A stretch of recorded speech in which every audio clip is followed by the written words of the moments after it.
साताऱ्याच्या घाट रस्त्यावर पाटणजवळच्या काळेश्वर वळणाला गावकरी भुताटकीचं वळण म्हणायचे.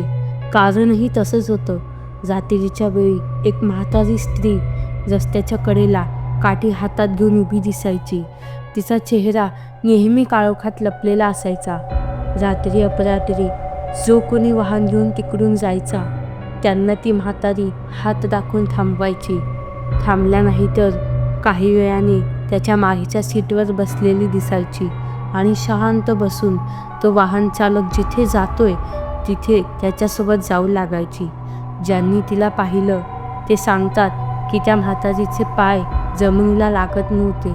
ज्यांनी तिच्याशी बोलायचा प्रयत्न केला त्यांचे आवाज बंद पडायचे आणि ज्यांनी डोळे भिडवले त्यांना काही दिवसात वेड लागायचं. गावकरी सांगतात की त्या वळणावर अनेक अपघात झाले, पण प्रत्येक अपघाताने मृत झालेल्या व्यक्तींच्या डोळ्यांमध्ये तिचंच प्रतिबिंब दिसायचं.